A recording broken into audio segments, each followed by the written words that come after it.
So he's able to finish well above the rack. 2 on Tim Duncan. Something Dave Odom doesn't want to hear about, that second foul on his big man.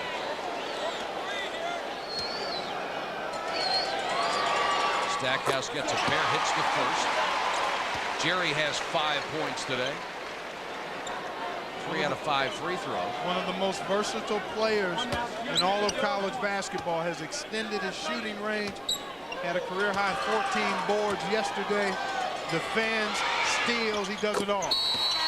Named Sports Illustrated's National Player of the Year as a sophomore. We are tied at 28 in the ACC title game.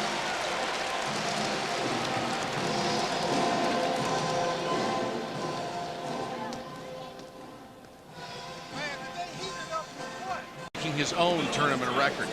He broke it halfway through yesterday's game. The one thing there you take a look at the 3 stalwarts, all sophomores for North Carolina. But the other thing you like about Randolph is his leadership qualities, Mike. I mean, he says something to his team, and it's like E.F. Hutton. I mean, all of those guys perk up and pay attention. Go back to the first game and what he said to his teammates. Childress, 5 of 6 from downtown. He just told the world, I'm going to rain 3-pointers all day long. Yeah, but he did in that timeout when they were down 18 against Duke on Friday. Him and Dave Odom shared the podium, and both were hollering and going bananas. And Childress was the guy who seemed to get his team going. Stackhouse drains it. The quote I heard was, "You can help me or I'll do it myself." Exactly. You're exactly right. I want this lead chopped in half at the very minimum. And we're going to figure out a way to do it. And he's going against McGinnis, who's just a tremendous defender. Duncan couldn't hit the jump hook over Wallace.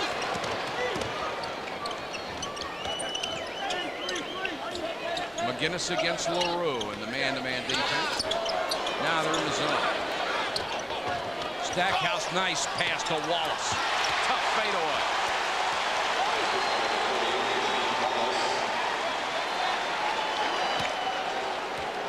Childress talking to Tony Rutland as they come up, trying to tell him where he wants him to be. With 2:15 to go in the half, Carolina leads by 1. The number 4 and number 7 teams in the country. Childress. Whoa. After 5 out of 6, he airs one. Carolina fans get on him, but their heart isn't in it. Stackhouse, nice turnaround, but that may have been blocked by Perrault. Great play by Wallace. They get it back outside in the 3 for McGinnis. Oh, this is special. It has been all weekend, Mike. 35-31. North Carolina now on a 7-0 run as their shooting starts to heat up. Against the North Carolina zone. Duncan, jump hook. Yeah, big fella. Yeah. Duncan has 6.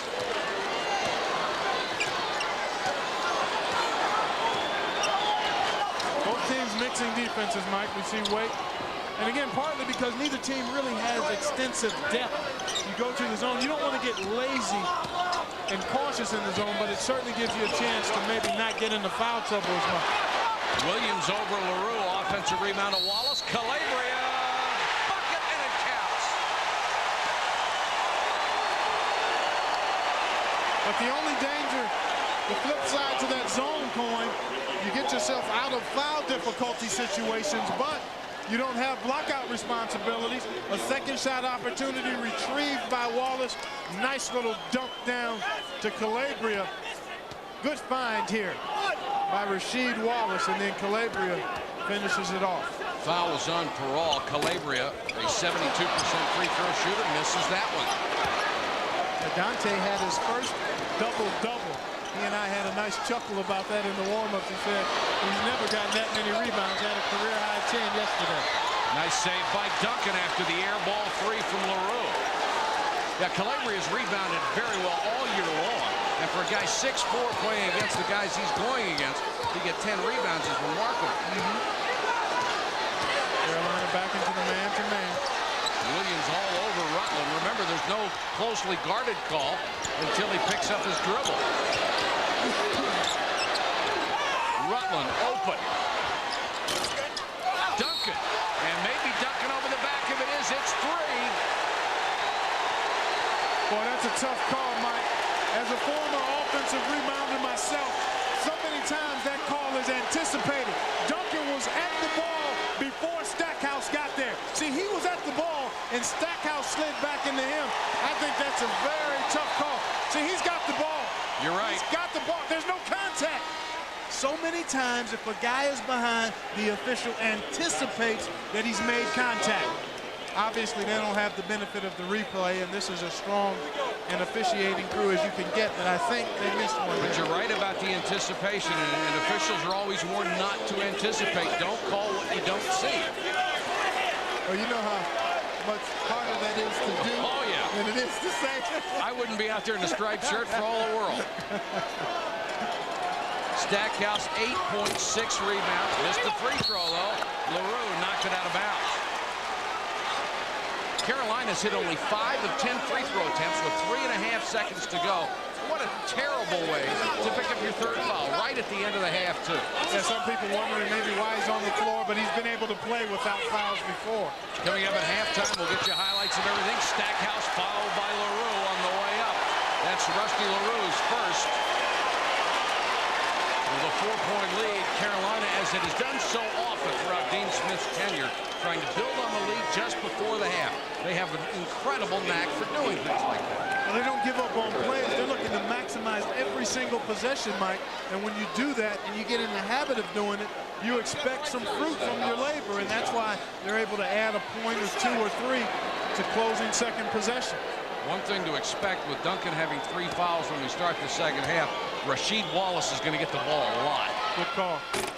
Stackhouse really frustrated with himself. He's probably missed all, well, actually 4 of the 5 free throw misses before that one were by Stackhouse. Got the roll on that one. 1.6 seconds. And Childress fouled by Stackhouse. Oh, what a silly foul by Jerry Stackhouse. With 1.6 seconds, I know you have to respect Childress, but if he's going to make one from 55 feet, let him do it. Exactly. Tough call. But again, I don't think any damage is done other than the foul on Stackhouse. No shots. And I think they even waved off the foul.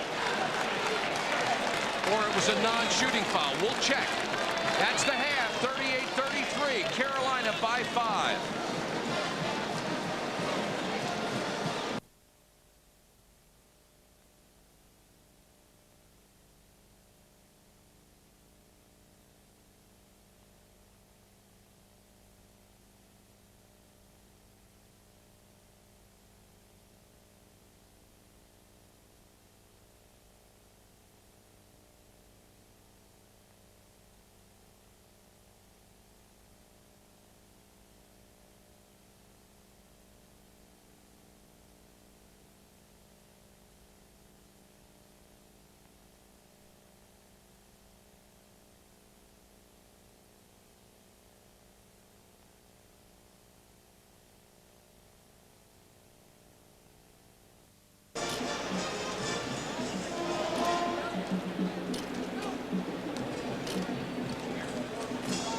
Huh?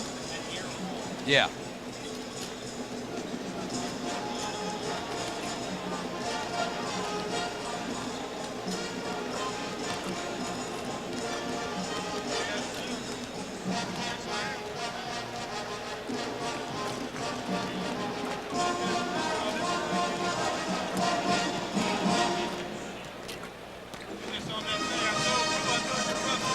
You look like a quarterback in spring practice.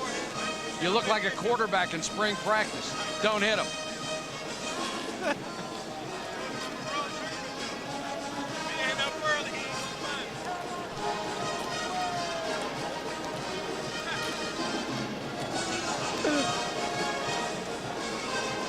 Yeah.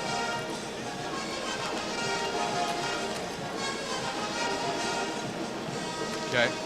All right.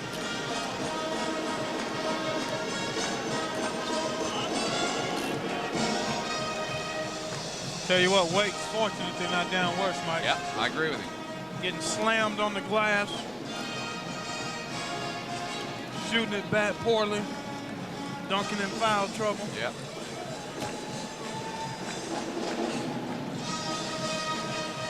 (38-33) North Carolina leading Wake Forest at halftime of the ACC championship. These teams, remarkably enough, have never met for the title in the ACC tournament. Mike Patrick, Clark Kellogg, Leslie Visser with us. Glad you could join us for the ACC.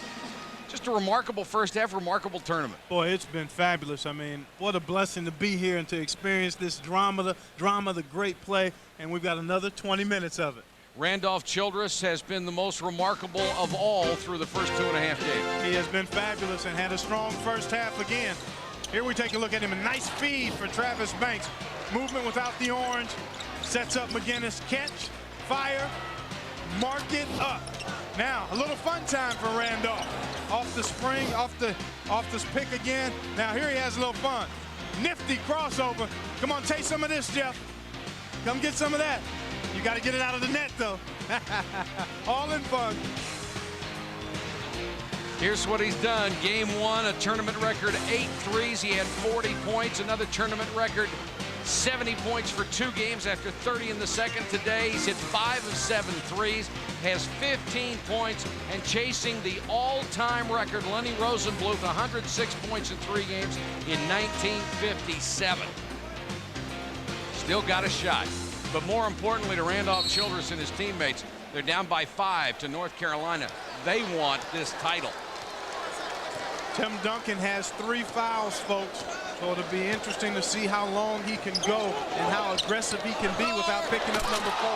Backdoor to Stackhouse, and he missed it. Carolina finished the first half with a 10-2 run. Rutland makes the 3.